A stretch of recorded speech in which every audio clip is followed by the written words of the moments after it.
Bom dia, irmãos, a graça e a paz do nosso Senhor e Salvador Jesus Cristo a todos. Nós estamos aqui com o objetivo de continuar aprendendo das Sagradas Escrituras, da Palavra do Senhor nosso Deus. E nessa oportunidade nós queremos estar estudando com os queridos sobre a doutrina da teologia, a doutrina a respeito de Deus, termo do grego theos, que significa Deus, e logia, como você já bem sabe, quer dizer estudo. Então, estudo de Deus ou estudo a respeito de Deus é o nosso foco nessa manhã, nessa nossa escola bíblica dominical. E eu quero compartilhar com os queridos dois textos da palavra do Senhor. No Salmo de número 19, você pode abrir a sua Bíblia aí, e logo em seguida Romanos capítulo 1. O Salmo de número 19, a palavra do Senhor diz assim: Os céus proclamam a glória de Deus, e o firmamento anuncia as obras das suas mãos. Um dia discursa a outro dia, e uma noite revela conhecimento a outra noite. Só até o verso 2. Agora nós vamos para Romanos 1, verso 18 ao verso de número 23. A ira de Deus se revela do céu contra toda impiedade e perversão dos homens, que detêm a verdade pela injustiça. Porquanto o que de Deus se pode conhecer é manifesto entre eles, porque Deus lhes manifestou. Porque os atributos invisíveis de Deus, assim o seu eterno poder, como também a sua própria divindade, claramente se reconhecem, desde o princípio do mundo, sendo percebidos por meio das coisas que foram criadas. Tais homens são, por isso, indesculpáveis. Porquanto, tendo conhecimento de Deus, não o glorificaram como Deus, nem lhe deram graças, antes se tornaram nulos em seus próprios raciocínios, obscurecendo-se-lhes o coração insensato, inculcando-se por sábios, tornaram-se loucos, e mudaram a glória do Deus incorruptível em semelhança da imagem de homem corruptível, bem como de aves, quadrúpedes e répteis. Que Deus aplique a sua santa e preciosa palavra no nosso coração. Querido, tentar compreender Deus dentro de uma totalidade é algo impossível. Tentar querer buscar conhecer Deus dentro da dimensão daquilo que Deus representa e daquilo que Deus é algo que não pode ser concebido por ser humano algum.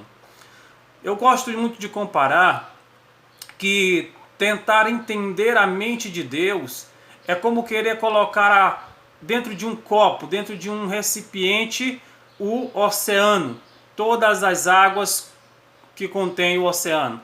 Da mesma forma, é como você querer compreender Deus, tentar colocar a mente de Deus dentro da mente do ser humano.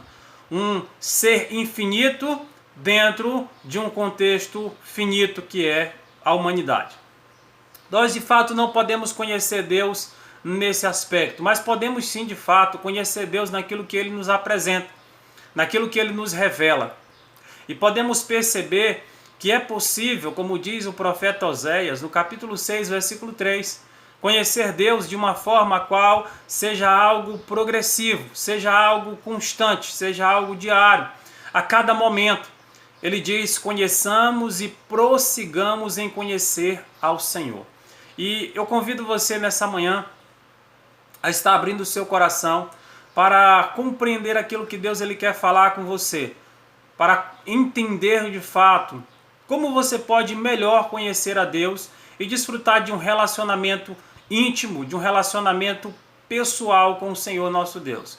Porque de fato há uma grande diferença aqui com relação àqueles que servem ao Senhor e àqueles que não o conhecem. Aqueles que servem ao Senhor e que entregaram a sua vida a Ele, estes têm o privilégio de poder conhecer não apenas a letra, as palavras descritas na Bíblia Sagrada, mas tem também o privilégio de ter o conhecimento de intimidade com o Senhor, o autor dessa palavra, o nosso Deus. Isso é algo que não é concedido àqueles que não nasceram de novo, que não servem a Deus, porque eles conhecem apenas de forma superficial, eles conhecem apenas a letra, eles conhecem apenas as palavras contidas na Bíblia Sagrada, mas não conhecem de fato o autor dessa palavra. E eu quero convidar você a fechar os seus olhos e a unir-se comigo em oração ao nosso Deus, pedindo a Ele sabedoria, pedindo a Ele direcionamento, para que nós possamos nessa manhã receber a sua santa e preciosa palavra e que a mesma ela possa produzir a edificação necessária para a nossa vida. Feche os teus olhos no nome de Jesus. Pai bendito, Pai querido, nós queremos, Pai, em nome do Senhor Jesus nessa manhã, pedir que o Senhor, meu Pai, abra o nosso entendimento para compreendermos a tua santa e preciosa palavra. Que o Senhor fale profundamente ao nosso coração, segundo aquilo que o Senhor quer, meu Pai, falar a cada um de nós. Abençoa cada pessoa que está, meu Pai, acompanhando-nos nesse momento, ouvindo a Tua voz, através da ministração, meu Pai, que o Teu servo aqui estará apresentando.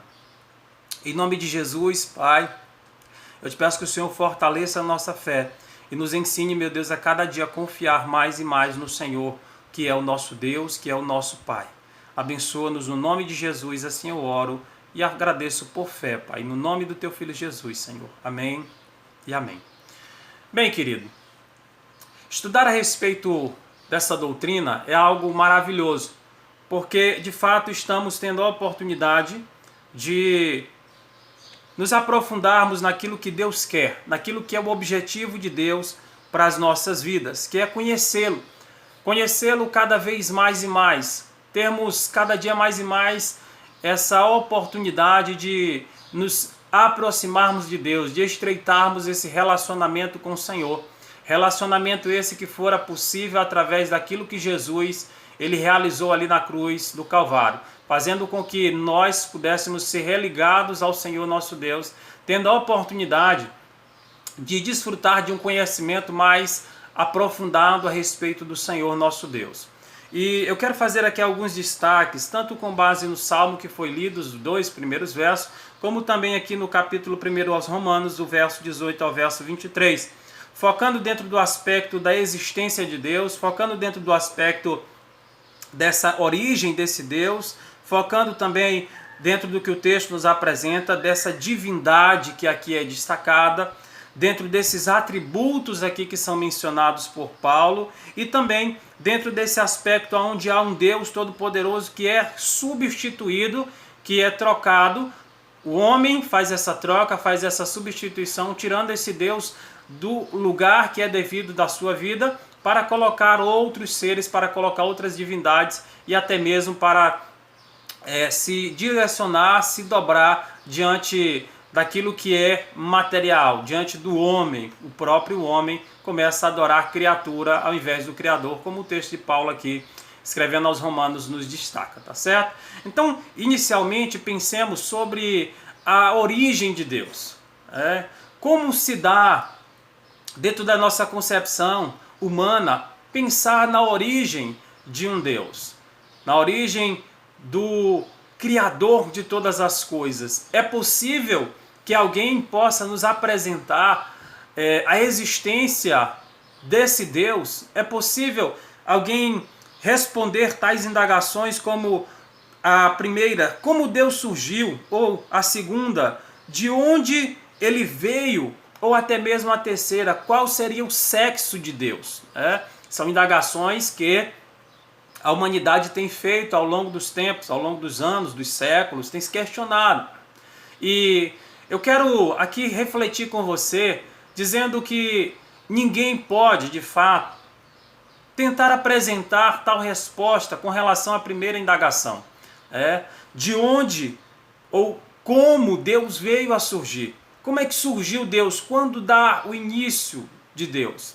Deus, ele é antes de todas as coisas, ele é criador de todas as coisas, é sustentador de todas as coisas, ele é antes de tudo. Então, é impossível a nossa mente tentar conceber uma resposta na qual alguém possa nos dizer, olha, antes Deus não existia e de repente ele veio a surgir, ele veio a existir. Não, isso é algo que para nós ficou em secreto, o que a gente pode dizer de fato é que Deus, ele é antes de todas as coisas. Ele é antes de tudo. Ele é autoexistente, tá bom? Segundo questionamento, de onde veio esse Deus? De onde foi que surgiu esse Deus? No contexto do passado, principalmente dentro do Velho Testamento e também fora do contexto bíblico, dentro do aspecto das religiões que ali atuavam de forma paralela dentro do contexto, até mesmo ali na Grécia Antiga, berço do campo filosófico, dos estudiosos, nós vamos poder perceber, não somente lá, mas também em outras nações, que cada nação ela tinha ali uma divindade. Dentro do panteão grego, nós vamos destacar, por exemplo, você vai lembrar, né, que há uma referência a Zeus, que há uma referência a Apolo, há uma referência a Eris, há uma referência a Poseidon e Atena e tantas outras divindades, né? Há sempre um destaque com relação a essas divindades. Para outras nações, por exemplo, até mesmo dentro do contexto do período bíblico destacado no Velho Testamento, você vai ver algumas divindades que os povos adoravam, como Dagon, como ali para os egípcios, eles adoravam a divindade que representava a morte, como você pode lembrar também de Ísis dentro do contexto dos egípcios, e há diversas divindades, Moloque, por aí vai.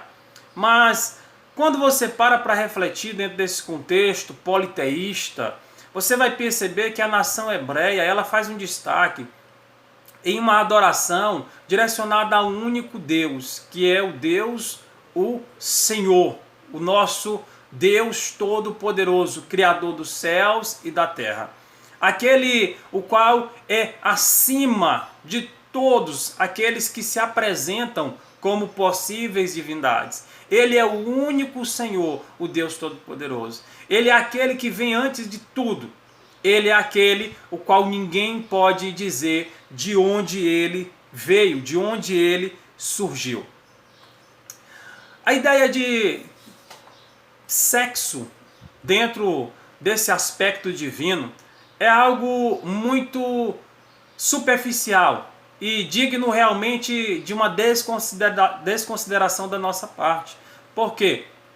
Porque quando nós pensamos em sexo, referimos-nos a masculino e feminino. E isso é pertencente à humanidade, é pertencente aos seres vivos, aos animais.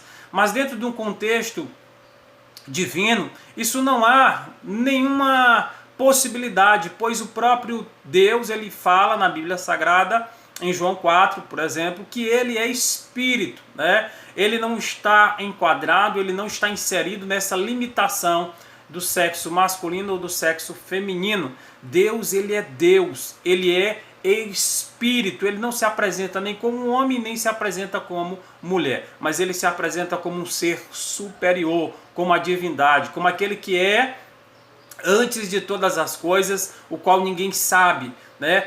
O início, a sua existência, como veio a surgir Deus. Isso são questões, né, que nós podemos simplesmente dizer aqui que há ou existem diversas especulações. Mas o que nós temos então, pastor? Nós temos um Deus Todo-Poderoso que cria o universo, que cria o planeta Terra, que cria o mundo e que em um determinado ponto, chamado de sexto dia, ele vai criar o homem e posteriormente ele vai criar a mulher. É um Deus organizado, é um Deus inteligente, é um Deus que tem propósito, tem objetivo, é um Deus que não é pego de surpresa, que conhece todas as coisas. E o texto bíblico aqui que nos apresenta, através do que Paulo escreve aos Romanos, ele nos faz perceber que é impossível negarmos a existência desse Deus.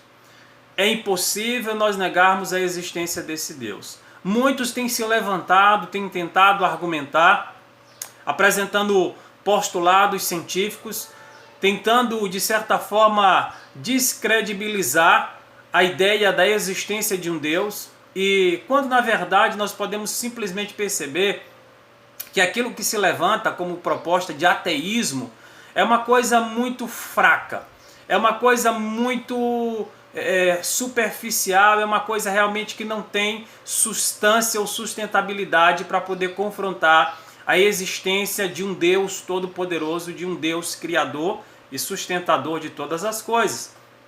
Querido, o ateísmo, ele pode ser destacado dentro de uma figura que eu quero aqui apresentar, chamado Feuerbach. Feuerbach, ele, tanto ateu como ateísta, descrevia justamente que é impossível existir Deus. O que existe, na verdade, é uma proposta realizada que fora idealizada pelo ser humano. Proposta essa de refletir aquilo que o homem gostaria de ser. Exemplo, como o homem ele não pode ser 100% bom, como o homem não pode ser 100% misericordioso, 100% amor, então o que ele faz? Ele simplesmente vai projetar, ele vai refletir um ser o qual ele gostaria de ser, o qual ele havia idealizado ser. Então ele projeta, ele reflete esse ser, chama esse ser de Deus e, detalhe, ele diz que esse ser, Deus, é um Deus que se torna carne, que se torna homem, apontando para Jesus. Então Feuerbach, ele diz que simplesmente Deus é uma criação, é uma invenção do ser humano, daquilo que o homem gostaria de ser. Mas, querido, o Deus Todo-Poderoso, o nosso Senhor, ele não é uma invenção. Ele não é uma invenção, por quê, pastor? Porque ele prova a sua existência. E como nós podemos aqui apresentar uma prova da existência de Deus? Vou caminhar com você em algumas direções, por isso preste bem atenção. Eu, quando reflito sobre isso, gosto muito de dizer que Deus, ele a grosso modo pode ser comparado, no sentido de sua existência, ao ar ou ao vento, pois é impossível visualizarmos o ar ou visualizarmos o vento, mas nós temos a plena certeza de que o vento ou o ar, eles existem. Por quê, pastor? Por causa da sua ação. Da mesma forma é como nós descrevemos a existência de Deus. Através da sua ação, de um Deus que não está parado, de um Deus que até hoje trabalha, como o próprio Senhor Jesus descreve lá em João, de um Deus que está agindo, que está trabalhando, que está operando, que está dentro da história, juntamente com o homem dentro dessa trajetória. Um Deus que não fica de lado, um Deus que não fica ali em um estado de inércia, mas um Deus que participa da história do ser humano, mostrando ao homem que ele é um Deus que está presente. Então é possível sim comprovarmos que Deus existe. Por quê? Porque ele age. Embora seja invisível, ele age, ele opera dentro da história da humanidade, dentro da trajetória do homem. Aonde a ciência ela para, aonde a ciência chega ao seu limite e não consegue avançar, ela geralmente atribui aquilo dali ao acaso. Há uma coisa que é improvável, há uma coisa que não se pode comprovar, porque de fato a ciência ela trabalha com a experimentação, com aquilo que se pode colocar diante do laboratório de experimentação, então comprovar de forma científica. Mas Deus ele não é um objeto. Deus ele não é uma força. Deus ele é um ser todo-poderoso. Deus ele é aquele que simplesmente entra na história e mostra que ele é aquele que pode operar em meio à impossibilidade. Que aonde a medicina para, Deus ele chega e avança, fazendo com que o homem perceba que existe algo além. Querido, esse Deus ele nos prova que o ateísmo é na verdade uma proposta realmente muito fraca. Ele nos mostra que adquirir e acumular conhecimento dentro do campo ateu ou do campo do ateísmo é como querer colocar dinheiro dentro de um saco furado. Jamais você vai conseguir enchê-lo. A proposta do cristianismo, ou a melhor, a proposta do criacionismo, que trabalham em concordância, nos faz perceber que esse Deus Todo-Poderoso, ele é um Deus que prova a sua existência e que faz com que o ateu ele seja surpreendido de tal forma, onde ele possa perceber que aquilo que ele não pode explicar, ele para. E simplesmente não se dobra, não se curva diante da comprovação de que há um Deus, de que existe um ser todo-poderoso por trás de tudo que existe, por trás de tudo aquilo que é criado. Eu quero compartilhar com você a história de dois amigos. Dois amigos esses, sendo um cristão e o outro um que não servia a Deus, um incrédulo. Esses dois amigos eram cientistas, sendo que aquele que não acreditava em Deus, que professava o ateísmo, ele, vez por outra, questionava o amigo cristão, que era cientista. Então, certa feita, esse amigo cristão, ele teve a oportunidade de, em um momento na sua casa, ter um amigo ali participando de um momento, e ele convidou esse colega que era ateu, ali até o seu aposento, até o seu cômodo, quarto, e então ele mostrou àquele amigo um relógio, uma espécie de mecanismo cheio de engrenagens que operavam de tal forma, em sequência, em uma proporção sequencial, dentro de uma simetria tão maravilhosa que chegava a operar dentro de um final a continuidade de um ponto ao qual levava de uma extremidade à outra, dando a hora ou apresentando a hora, os segundos, os minutos. E ali então, dentro daquela complexidade, aquele amigo ateu, ele disse: como foi que você fez isso? Ele ficou impressionado com aquele mecanismo, com aquela espécie de relógio. E ele disse: como é que você fez isso? Quanto tempo você levou para fazer isso? E ali então aquele amigo cientista cristão, ele disse: não, rapaz, isso aí eu não fiz. Isso aí, na verdade, eu fui dormir ontem, quando eu acordei e vim aqui, estava olhando aqui nesse quarto, de repente eu me deparei com esse relógio, com essa complexidade qual você está descrevendo. Aquele amigo ateu, então, ele disse: olha, isso é impossível, não tem como isso ter surgido do nada, não tem como isso aí, simplesmente com essas engrenagens, com essa sequência tão complexa, com essa sistemática de cada engrenagem dando ali o seu impulso, trabalhando, desenvolver um trabalho final para fazer com que esses ponteiros venham a continuar trabalhando. Querido, para surpresa daquele ateu, o seu amigo cientista e cristão, ele disse: como é que você não pode acreditar que esse relógio surgiu do nada? Como é que você pode me dizer isso? E você pode simplesmente questionar que há um Deus por trás da criação do mundo, por trás da criação do universo, por trás da criação do homem. Querido, reflitamos sobre isso. Deus é real. O nosso Senhor, Ele continua trabalhando, Ele continua participando da história, Ele continua envolvido dentro da história da humanidade. Para a gente avançar, eu quero convidar você a refletir sobre esse Deus dentro de alguns aspectos, na Idade Média, na Idade Antiga, na Idade Moderna e na pós-modernidade. Esses aspectos, que são aspectos que definem os pontos dentro da trajetória do ser humano, principalmente dentro de um campo, de um sistema acadêmico, nos fazem refletir bastante a forma como a humanidade ela vem se portando, e ela vem cada vez mais e mais apresentando um comportamento e uma crença diferente com relação ao Senhor nosso Deus, com relação à existência de um Deus Todo-Poderoso. Da antiguidade, por exemplo, a existência de um Deus, de um ser todo-poderoso, criador, sustentador de todas as coisas, era algo muito simples. A existência de um Deus todo-poderoso era algo realmente que não era destacado, era algo realmente que era aceito.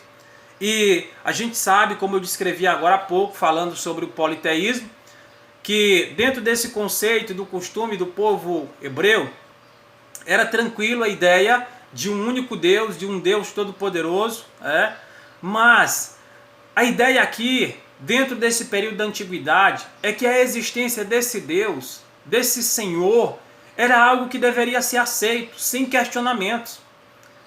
As pessoas elas aceitavam até mesmo sem ter o conhecimento da palavra.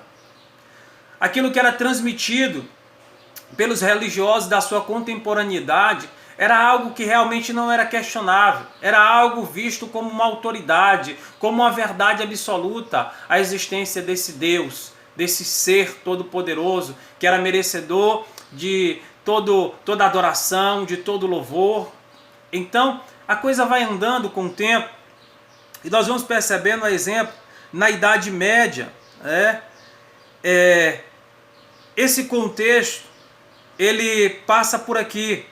Era loucura ou um absurdo alguém afirmar que Deus não existia. Era realmente algo absurdo você ouvir alguém dizer que Deus não existia. Dentro desse contexto, aqueles que avançavam, tentando conhecer a ciência, tentando conhecer procedimentos e avanços dentro da área da medicina, eles foram vistos pela Igreja Católica, principalmente, que foi uma perseguidora. Eles foram vistos muito dentro de um aspecto ocultista. E foram perseguidos duramente, foram combatidos, foram mortos. Muitos que se levantaram buscando o conhecimento científico, muitos que buscaram o conhecimento da medicina, o avanço, poderíamos dizer até da tecnologia com relação ao seu época, dentro da sua época, dentro das suas limitações. Eles foram vistos como bruxos. Eles foram vistos como servos de Satanás. Você pode olhar, por exemplo, o próprio Galileu Galilei e Copérnico. Você vai ver que, com relação à forma como a Terra, se ela girava em torno do Sol ou o Sol girava em torno da Terra, com relação a esses pontos destacados que a gente aprende dentro da ciência quando passa lá pela escola, com relação às estações do ano, com relação ao movimento de rotação, de translação da Terra, você vai perceber que a igreja ela bate duramente com relação a isso, porque para a igreja havia uma verdade absoluta com relação a isso. E quando esse homem ele se levanta para dizer, olha, de forma científica não é bem isso que a gente tem, porque tem como comprovar que é justamente o contrário. A igreja vai perseguir duramente tais posicionamentos. E a gente vai perceber como a igreja ela se levanta dessa forma, dentro desse período médio ou período medieval, de uma forma brutal, de uma forma cruel, perseguindo aqueles que avançavam nesse sentido.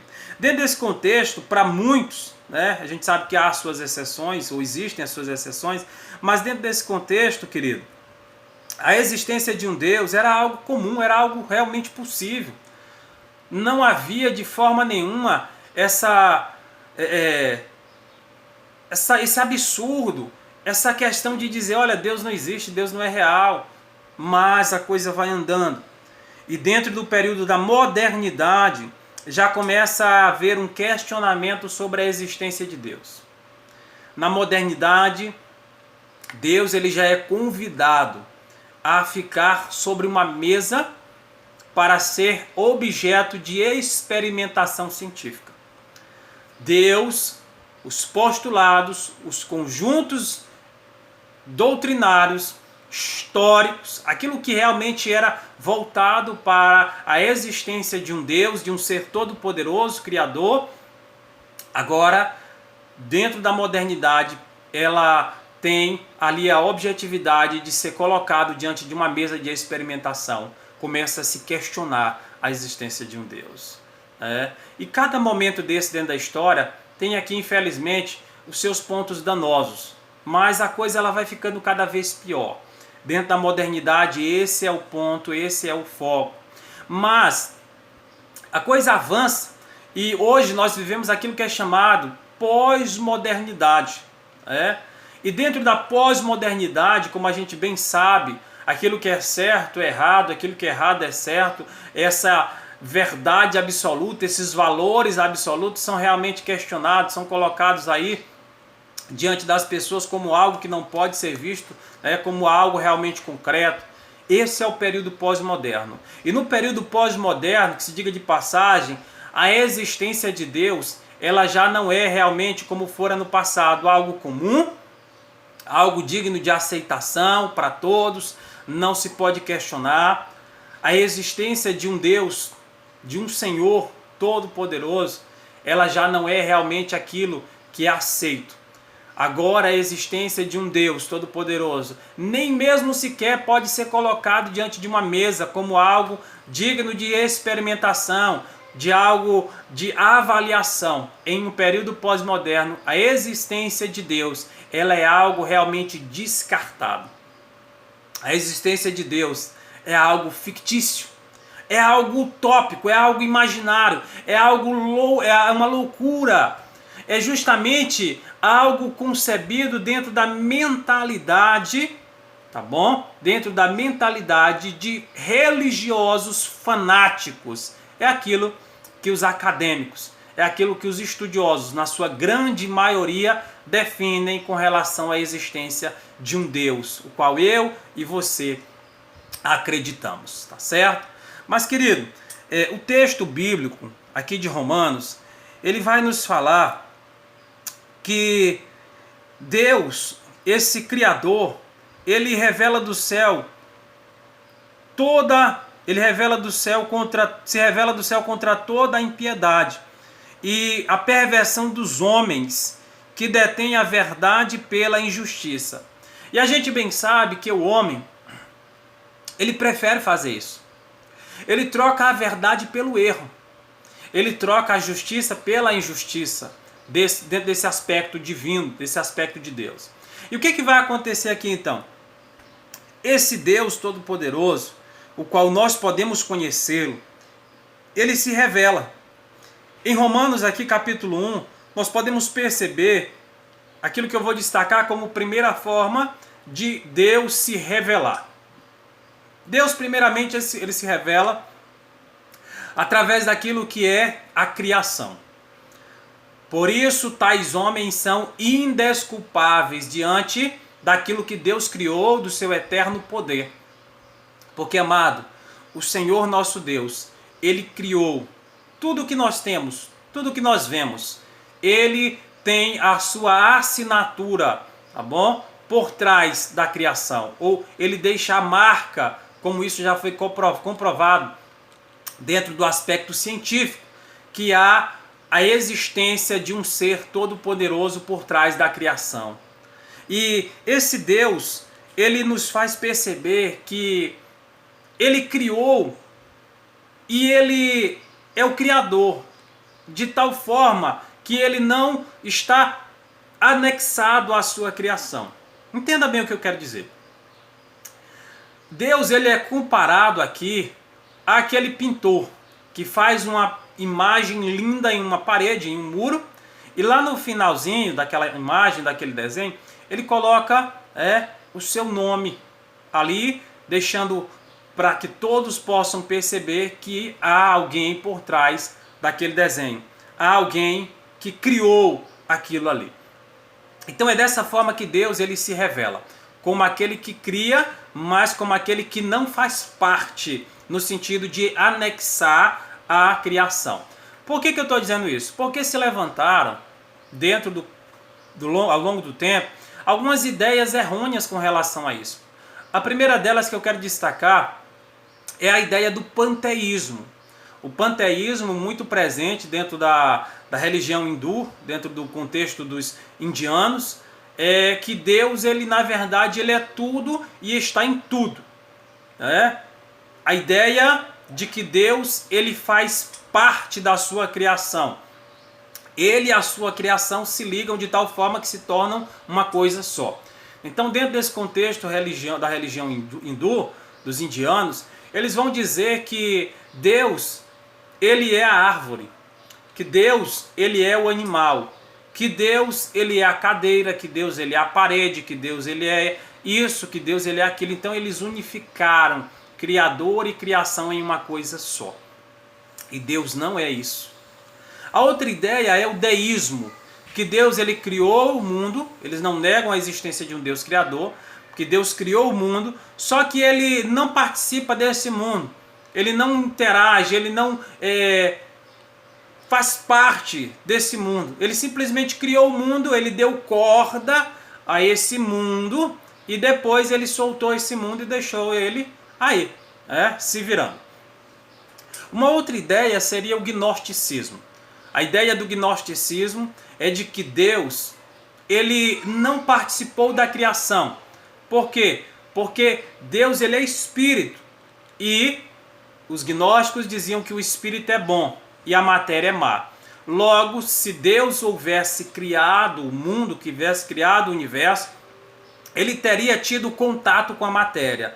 E um ser espiritual ele não pode ter o contato com a matéria, na visão gnóstica. Então eles atribuem a criação do mundo ao demiurgo. Demiurgo é uma emanação de Deus, é um ser que sai de Deus e que ao tocar, ao participar da criação, da humanidade, de tudo aquilo que foi criado, esse demiurgo ele passa a se contaminar e ele passa a perder a sua divindade de tal forma que ele não pode mais ser Deus. Por isso eles vão no primeiro século questionar duramente a encarnação, dizer que Jesus ele não poderia ser Deus porque ele era carne, né? E ele na verdade poderia ser essa emanação de Deus, tá bom?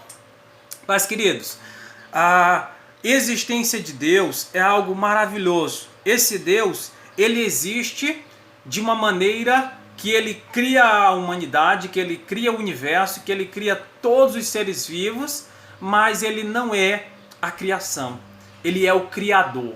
E aqui Paulo ele vai descrever aos romanos o seguinte, ele vai descrever que esse Deus, que esse ser divino, como ele descreve aqui no verso de número 21, ele vai dizer que esse Deus, ele vai ser substituído pelos homens. Os homens, eles vão substituir esse Deus Todo-Poderoso. Eles vão trocar, ao invés de prestar culto, de adorar, de reconhecer, de venerar o Criador, eles vão colocar a criatura no lugar. E isso é idolatria. E idolatria é algo que Deus não tolera. É algo que Deus não aceita de forma alguma. Ser trocado, ser substituído. A Bíblia Sagrada diz que Deus ele não divide a sua glória com ninguém. É impressionante observarmos isso porque muitas vezes nós vemos no meio do povo de Deus pessoas querendo tomar para si a glória de Deus. Pessoas querendo simplesmente ocupar o lugar de Deus, querendo ser adoradas, querendo ser veneradas. E eu lembro-me de episódios, quero citar apenas 2, por exemplo, de momentos onde homens quiseram tomar para si o lugar de Deus, a glória de Deus. Eu poderia até citar 3, quero ficar com 3, melhor. Vamos lá. O primeiro deles é quando nós lembramos de Nabucodonosor. Nabucodonosor achou ser alguma coisa, achou que ter conquistado os reinos, as nações e se tornar aquela potência que for a Babilônia por conta de sua capacidade e não por conta do que Deus havia feito. Então a gente lembra que Nabucodonosor ele foi pastar no pasto, comendo capim como um animal. Essa foi a forma como Nabucodonosor foi ali castigado, de certa forma, pelo Senhor. Outro episódio é Herodes, no primeiro século, onde ele simplesmente, ao invés de reconhecer a Deus e dar glória a Deus em um determinado momento, ele acha que ele é um Deus. E as pessoas ali querem reconhecê-lo como uma divindade. Então, a Bíblia diz que automaticamente Herodes, ele morre, comido por vermes, é o que diz o texto sagrado. E um terceiro destaque é com relação àquele que um dia quis ocupar o lugar de Deus. Aquele que era um anjo de luz, Satanás, como vai ser conhecido depois. Este que quis subir acima do trono de Deus, quis se colocar em uma posição superior ao Senhor e simplesmente foi rebaixado, foi simplesmente colocado em uma posição onde ele foi aí destacado, como a Bíblia Sagrada diz, como o diabo. Querido, não queiramos de momento algum tomar o lugar de Deus. Não queiramos em momento algum nos colocarmos em uma posição onde as pessoas queiram nos adorar, onde as pessoas queiram reconhecer alguma coisa em nossas vidas no sentido divino, porque nós não somos divinos. Há algum sistema hoje chamado de movimento jovem evangélico, movimento jovem cristão, e é onde a gente vê muitos que se levantam hoje dizendo que nós somos iguais a Deus, que nós somos divinos. Só que na verdade, querido, nós não somos iguais a Deus. Nós não somos divinos, tá bom? Nós somos homens, nós somos criação de Deus. Há uma criação e há um Criador. E esse Deus Todo-Poderoso que nos criou, ele é merecedor de todo louvor, de toda glória e de toda adoração, certo? Paulo vai dizer aqui que os homens eles trocaram, eles colocaram ao invés de Deus no lugar central da adoração, eles colocaram o homem, eles trocaram ali o Criador pela criatura. Mas a revelação de Deus, ela mostra que os homens eles são indesculpáveis diante de Deus. Essa revelação natural, a criação de Deus. A segunda revelação é a revelação especial, onde Deus ele revela através da sua palavra a sua existência. E como diz o autor saudoso, John Stott, que já está com o Senhor nosso Deus, o britânico John Stott, escritor de vários livros maravilhosos, ele descreve que a melhor forma de você querer conhecer a Deus é olhar para Jesus.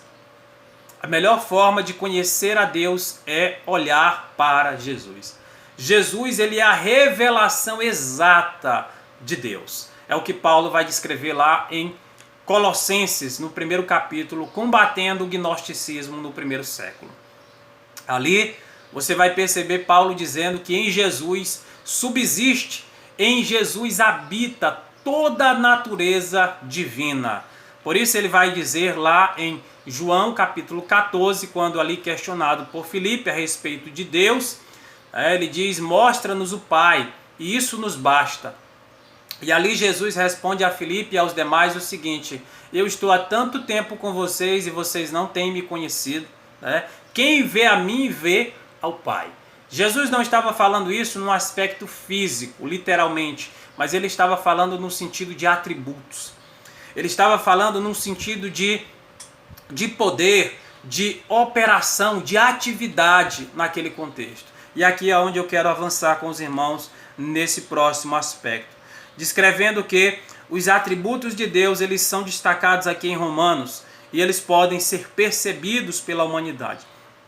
Atributos esses destacados como comunicáveis e incomunicáveis. Os atributos comunicáveis de Deus são amor, bondade, fidelidade, misericórdia. Estes atributos são comunicáveis por quê? Porque eles podem fazer parte dos homens. Eles podem ser percebidos no homem.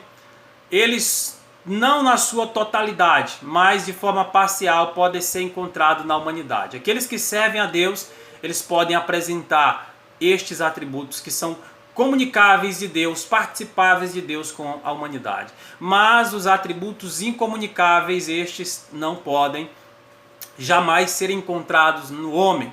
Atributos esses quais podemos perceber em Deus: a onisciência, a onipresença, a onipotência, a eternidade de Deus e a sua soberania. Eu quero pelo menos passar um tempo com os irmãos discorrendo sobre estes. Há outros, mas eu quero focar nesses. A onisciência é a ideia de um atributo incomunicável de Deus, o qual revela que esse Deus ele tem o conhecimento de todas as coisas. A onisciência, ela quer dizer que Deus ele conhece. Ainda não saiu a palavra à boca, ainda não me veio a palavra à boca. É o que o salmista vai dizer no Salmo de número 139. E tu já sabes, Deus ele conhece. Antes mesmo de nós falarmos, ele já sabe o que iremos falar. Deus ele conhece todas as coisas. Deus ele sonda o nosso coração. Querido, não existe alguém que nos conheça melhor do que o nosso Deus, do que o nosso Criador, do que o nosso Senhor. Eu quero aqui fazer referência à onipresença, a um Deus que está presente em todos os lugares. Deus ele está presente. A onipresença, ela é um atributo que nos faz perceber que nada está oculto diante de Deus. Que todas as coisas estão reveladas, estão patentes diante do Senhor nosso Deus. Que nada escapa ao olhar do Senhor nosso Deus. Porque a sua presença, ela é algo que habita, que está realmente em todos os lugares. A onipotência é um atributo que nos faz perceber que Deus ele é um ser todo-poderoso.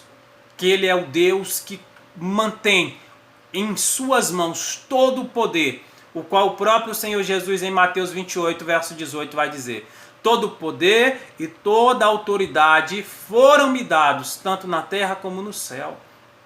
É o Senhor Jesus que faz menção a esse poder que o Senhor nosso Deus mantém, que o nosso Deus tem. Ele é o Todo-Poderoso. A eternidade nos faz perceber que esse Deus, ele existe antes de tudo. Nos faz perceber que ele é aquele o qual nós podemos simplesmente dizer que antes, hoje e eternamente ele será o mesmo, como diz lá em Hebreus capítulo 13, versículo 8, fazendo menção a Jesus. Esse Deus, ele é um Deus que existe antes de tudo. A sua existência é algo fantástico, olhando para a ótica da Bíblia Sagrada. Ele é um Deus eterno. Um outro destaque é com relação à soberania. Deus, ele é um ser que tem o domínio sobre todas as coisas. A soberania de Deus é algo maravilhoso. É algo que pode ser descrito como inquestionável. Porque na sua soberania, a vontade de Deus ela prevalece para as nossas vidas. Na sua soberania nós podemos entender que o que Deus faz, ele faz bem feito, que o que Deus faz é justamente baseado naquilo que ele é, naquilo que ele representa. Ele é um Deus que está acima de tudo, de todas as coisas. É um Deus que governa, é um Deus que sustenta, é um Deus que é soberano, que comanda todas as coisas. Existe um segmento herético chamado de teologia, se é que pode receber esse nome, relacional. Essa é a ideia de que Deus ele não é um Deus soberano, de que ele não é um Deus que mantém todo o controle, todo o domínio da situação.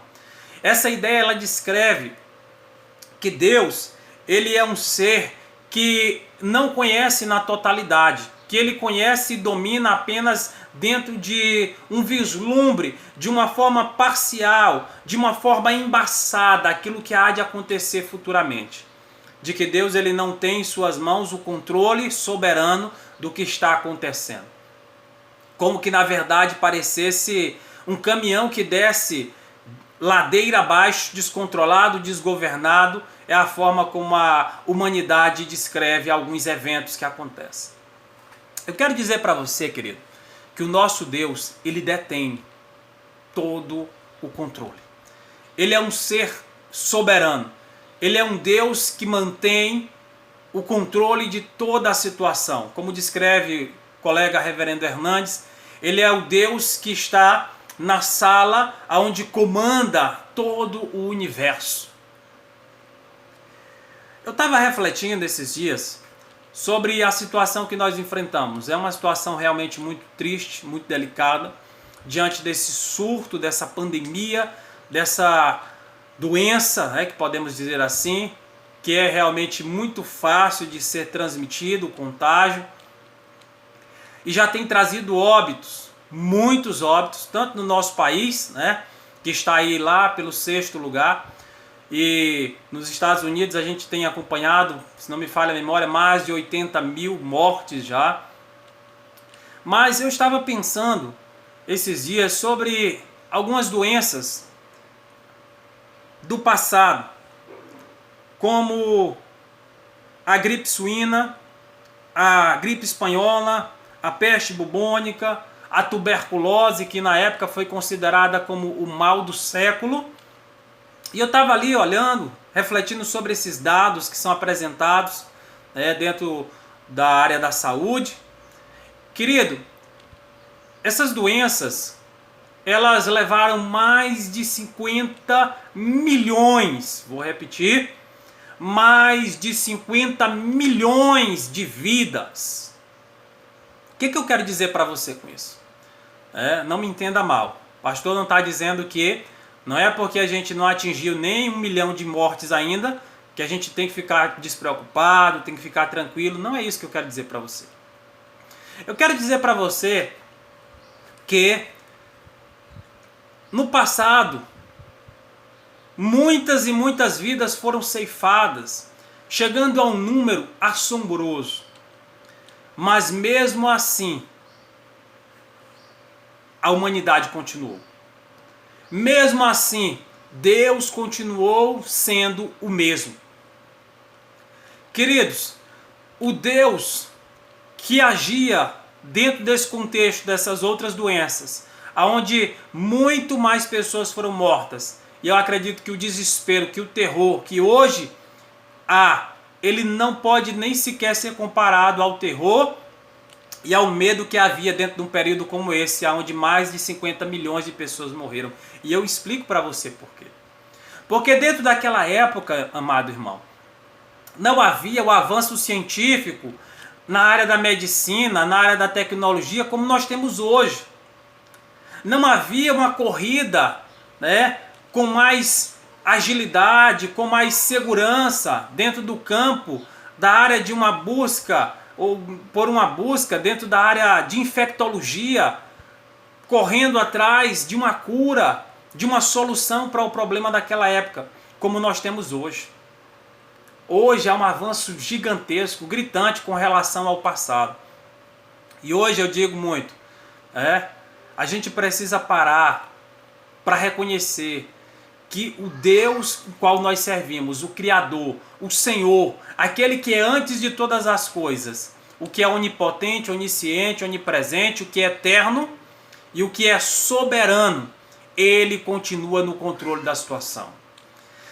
Mais de 50 milhões de pessoas tiveram as suas vidas ceifadas.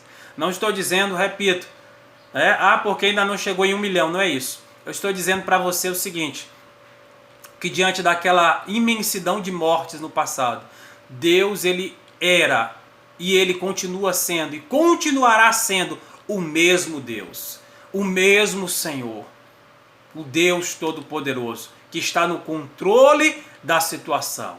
E eu quero dizer para você que assim como no passado cessou aquelas mortes com relação a essas doenças, da mesma forma haverá um cessar com relação a essa que nós estamos enfrentando hoje.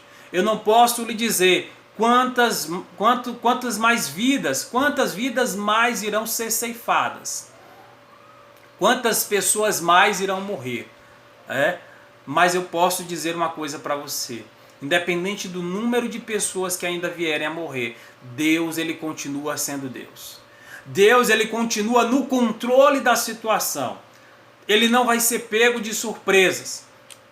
Por quê?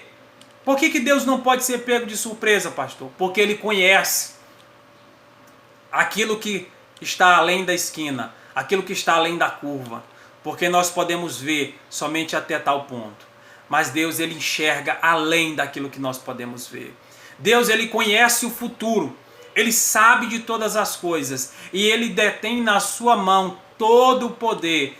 Ele é um Deus soberano. Creia nisso no nome de Jesus. Eu quero finalizar essa palavra, querido. Porque falar sobre Deus é um assunto realmente onde nós podemos passar bastante tempo. porque tem muita coisa para aprendermos sobre Deus e continuarmos aprendendo sobre Deus. Eu quero finalizar destacando aqui os nomes de Deus. Os nomes de Deus que a Bíblia Sagrada menciona, né, destaques até mesmo na língua hebraica, no original.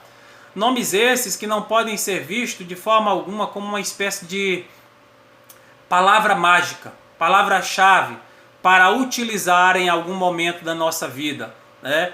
Como dentro do contexto pagão, onde havia uma ideia de que quem descobrisse a palavra mágica poderia submeter esse Deus dentro do contexto pagão à sua vontade. Naquela época, naquele contexto da antiguidade, no passado, se você descobrisse a palavra referente a esse Deus, a essa divindade, você poderia ter esse Deus sob o seu controle. Você poderia falar isso e esse Deus ele ia se submeter à sua vontade, né? Como que abracadabra, alakazam e por aí vai. Esse Deus, qual eu e você servimos, que é o único e verdadeiro Deus, esse Deus, ele não se dobra à vontade do homem. Esse Deus, ele faz aquilo que é a sua vontade. Ele faz aquilo que ele determina. Esse Deus é aquele Deus que comanda a história da humanidade. Nomes descritos são esses: Senhor, uma referência ao nosso Deus, com S maiúsculo. É o termo em hebraico, Yahvé. Jeová ou Javé, aqui na língua portuguesa, como nós o conhecemos. Adonai, eu chamar. Elohim, aqui o plural da palavra no sentido hebraico feminino, Elohim. Jireh, Deus provedor. El Shaddai, Tsekenu, El Elyon, Eloá, Tsavarot, o Eterno, o Santo de Israel, o Eu Sou. São algumas referências a respeito de Deus, as quais a gente quer destacar aqui. Referências essas que fazem com que eu e você percebamos a forma como Deus ele é apresentado e alguns pontos específicos na história ao qual homens que têm um encontro com o Senhor, eles vão erigir altar para poder reverenciar, adorar aquele Deus naquela especificidade, naquele momento na sua vida. E esse Deus Todo-Poderoso, ele, no meio do contexto do povo hebreu, ele não poderia ter o seu nome simplesmente chamado ou mencionado em vão.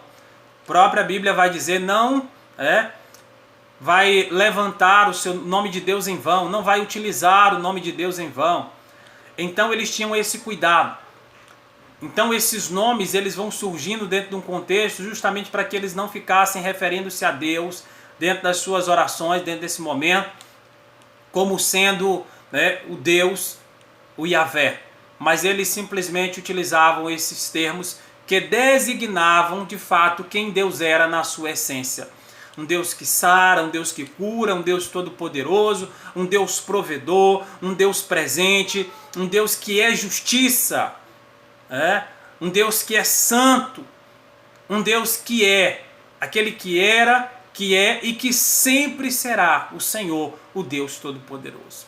Quero finalizar aqui essa palavra pedindo que esse Deus, esse Senhor, ele continue abençoando a nossa vida e nos ensinando a aprender cada vez mais e mais a respeito dele e daquilo que ele tem como projeto para as nossas vidas. Eu quero convidar você a orar juntamente comigo. Feche os teus olhos no nome de Jesus. Vamos falar com o Senhor nesse momento, pedindo a ele que nos abençoe e nos guarde de todo o mal, em nome do Senhor. Pai bendito, Pai querido, eu louvo e exalto o teu nome, Pai. Rendo graças ao Senhor pela oportunidade de poder olhar, meu Pai, aquilo que temos diante de nós, que foi criado pelo Senhor, e contemplar a ação de um Deus que é invisível, mas que é real, porque age e continua agindo até hoje na nossa vida. Continua agindo na história da humanidade. Ó Deus, eu quero render graças ao Senhor pelos atributos, Pai eterno, que a Tua palavra nos apresenta, pela oportunidade de poder prestar culto ao Senhor, de adorar ao Senhor, ó Deus, de reconhecer que só o Senhor é Deus e que não posso jamais, meu Pai, colocar algo ou alguém no lugar do Senhor na minha vida, porque só ao Senhor, meu Pai, continuarei prestando culto, adorando ao Senhor, meu Deus. Pai eterno, Pai bendito, Pai onisciente, onipresente, onipotente, Pai eterno, Pai soberano, qual o Senhor é. Eu te peço que o Senhor, meu Pai, me ensine a cada dia a aprender mais e mais sobre o Senhor e o que o Senhor representa na minha vida, Pai. Abençoa cada irmão, guarda os teus servos debaixo dos teus cuidados e continua fortalecendo a nossa fé, em nome de Jesus. Amém e amém. Que Deus te abençoe, amado irmão. Espero ter aqui colaborado para que você possa crescer na graça e no conhecimento do Senhor nosso Deus e ser edificado através da sua santa e preciosa palavra. Que Deus te abençoe e até a próxima oportunidade, se assim Deus nos permitir, em nome de Jesus.